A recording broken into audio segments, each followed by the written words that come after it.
Everyone, welcome to बायोफूड्स। आज हम बात करने वाले हैं ट्रेडिशनल मिथ एंड फैक्ट के अगले लेक्चर के बारे में। जी हाँ, आज हम जिसमें बात करेंगे कुछ ऐसी चीज़ों के बारे में जो हमारे रिचुअल्स में फॉलो होती जा रही है और फॉलो होती है, तो क्या वो वास्तविकता में उसके पीछे क्या साइंटिफिक या लॉजिकल रीज़न है उसके बारे में। तो चलिए शुरू करते हैं आज का लेक्चर। अभी कुछ दिनों पहले ही एक क्वेश्चन आया था कि हमारे यहाँ एक बहुत जो हमारे रिलीजन में है वो एक चीज़ बहुत कॉमन चलती है कि अभी देव शयनी एकादशी गई है तब तक देव उठनी एकादशी नहीं आ जाएगी, यानी कि जो हम तुलसी वाला दिन कहते हैं, जब तक कोई शुभ कार्य नहीं करना है। लगभग के 4 महीनों का समय होता है और जो मेनली स्टार्ट होता है जून एंड में या जुलाई स्टार्टिंग में और जो ख़त्म होता है अक्टूबर एंडिंग या नवंबर स्टार्टिंग में। तो क्यों ऐसा कहा गया कि इन समय में हमारे यहाँ कोई शुभ कार्य नहीं करना चाहिए? अच्छा, यदि हम हमारे रिलीजियस बात करें, हमने हमारे बड़ों से जो सुना है उसमें ये माना जाता है कि ये इस समय भगवान जो विष्णु है, जो कि हमारे पालन करता है, तो वो सो जाते हैं। तो उनके अब्सेंस मतलब वो अब्सेंट है भी, तो उनके अब्सेंस में कोई शुभ काम नहीं करना चाहिए। और वास्तविकता में इसके पीछे का रीज़न क्या है, वो ये है कि हमारा जो भारत देश है, या कहा जाए कि बहुत पहले के समय से बात करें तो हम कृषि आधारित थे, मतलब खेतों पे ही आधारित थे और उसमें कंटिन्यू हम खेती करना और इन सारी चीज़ों पर हम काम करते थे। तो पूरा खेती पर ही निर्भर थे। आज भी हम कृषि प्रधान देश कहलाते हैं, तो पूरे खेती पर निर्भर थे। और इसी समय दूसरी ये बात थी कि उस समय यातायात इतना ज़्यादा स्ट्रांग नहीं था, या कहा जाए कि इतने सारे जो हमारे व्हीकल्स आज हम प्रेजेंट हैं वो पहले नहीं थे। तो जो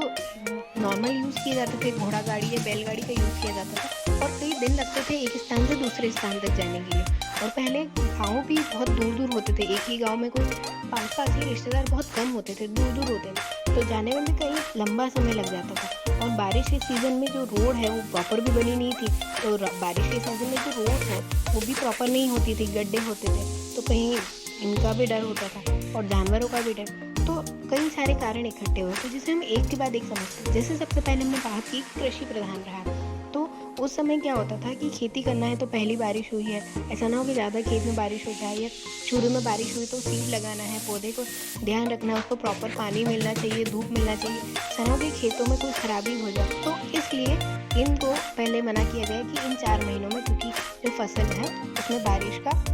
बहुत ज़्यादा इम्पोर्टेंट रोल रहा है। दूसरा, बारिश का ही सीज़न है तो जो ट्रैवलिंग है, ट्रांसपोर्टेशन है, वो कम हो जाता है, क्योंकि बहुत ज़्यादा बारिश होती है तो रास्ते दिखाई नहीं देते। जैसे बहुत तेज़ बारिश होगी और उसके बाद रोड भी बहुत अच्छी नहीं होती है, जिसकी वजह से गड्ढे होना और ये सारी चीज़ें जो हमने बात की, तो उसके वजह से ट्रैवलिंग करने में भी बहुत दिक्कतें आती है। पर यदि आज की परिस्थिति में देखा जाए तो ऐसी कोई ट्रैवलिंग में दिक्कत नहीं आती, पर हम खुद भी ऐसा होता है कि कहीं बारिश हो रही है तो हम खुद ही कहीं बाहर जाना अवॉइड करते हैं, जबकि हमारे पास तो 4 व्हीलर्स होती हैं, अच्छी खासे व्हीकल्स हैं, तो भी हम अवॉइड करते हैं। और इतने सारे हमारे पास इंस्ट्रूमेंट्स भी आ गए हैं, अम्ब्रेला है, रेनकोट्स है, फिर भी हम अवॉइड करते हैं, क्योंकि जो बारिश की वजह से दिक्कतें होती है वो बढ़ती चली जाती। इसलिए उस समय में जो शादियाँ हैं और ये सारी चीज़ें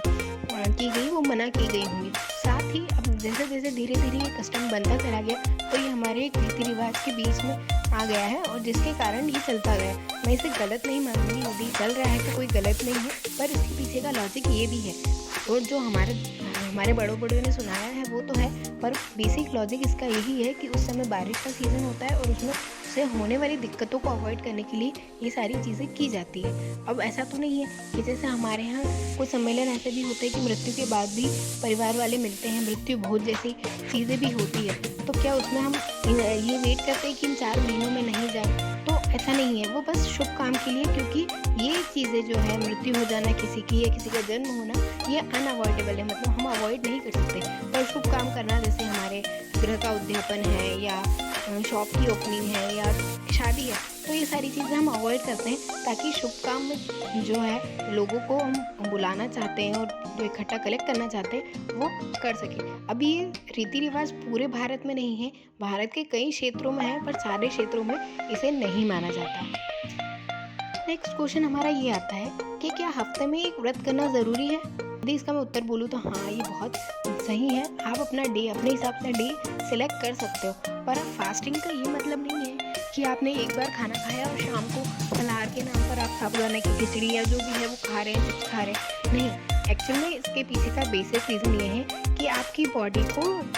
डिटॉक्सिफाई करना है, मतलब जितने भी आपके टॉक्सिन्स आपकी बॉडी में बने हैं उन्हें निकालना है, इसलिए इन सब चीज़ों का यूज़ किया जाता था। अभी जैसे ही आप पूरे 7 दिन में खाना खाते हैं तो कभी एक्सेसिव भी हो जाता है, कम भी, तो हमारी बॉडी में बहुत सारे जैसे फैट का डिपोजिशन होना और ये सारी चीज़ें होती हैं। तो उसका बहुत बेसिक सा है कि यदि एक दिन आप अपनी बॉडी को रेस्ट देंगे, यानी अपने डाइजेशन को रेस्ट देंगे, तो आप जो है आपकी बॉडी डिटॉक्सिफाई हो जाएगी और साथ में जो एक्सेस मटेरियल आपकी बॉडी में गया है वो एनर्जी की फॉर्म में कहीं ना कहीं यूटिलाइज हो जाएगा और ओवर जो ईटिंग आपकी कभी ना कभी हुई होगी वो कम हो जाएगी। इसीलिए ऐसा कहते हैं कि हफ्ते में एक व्रत तो करना ही चाहिए। अब ये डिपेंड करता है आपकी बॉडी की कैपेसिटी पर कि आप एक टाइम खाकर फास्ट रखना चाहते हैं, यानी कि खाना एक टाइम खाएं या पूरे टाइम कुछ ना खाएं। ऐसा नहीं कि पानी भी नहीं पिए, पर फूड कंज्यूम कम करें जिसमें कार्ब बहुत ज़्यादा होते हैं। जैसे कार्बोहाइड्रेट का सब्सटेंस हम डेली बेसिस पर बहुत ज़्यादा करते हैं, पर मुझे वो लोग भी गलत लगते हैं जो फास्ट करते हैं और मॉर्निंग में या जो भी ड्राई फ्रूट्स का हलवा या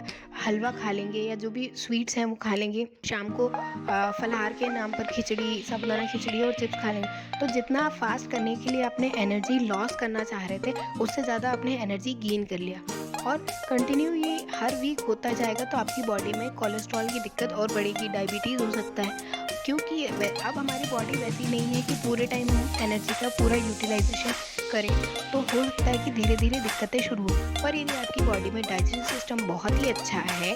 तो पर भी मैं मतलब मेरा एक पर्सनल ओपिनियन है कि आप दोनों टाइम फास्ट ना करके एक टाइम भी कभी वीक में एक फास्ट करें, जिससे आपकी जो बॉडी है वो डिटॉक्सिफाई हो जाएगी और जो एनर्जी का बैलेंस है वो बना रहेगा, ताकि आपकी बॉडी में डाइजेशन से रिलेटेड कोई दिक्कत ना हो और आगे भी आपकी जो लाइफस्टाइल है वो अच्छी बनी रहे। आई होप ये लेक्चर आपको बहुत पसंद आएंगे, तो प्लीज़ वीडियो को लाइक कीजिए, शेयर कीजिए और चैनल को सब्सक्राइब कीजिए। थैंक्स फॉर वॉचिंग और ऐसे ही इंटरेस्टिंग वीडियोज़ के लिए बने रहिए बायोसोम के साथ। ऐसे ही कुछ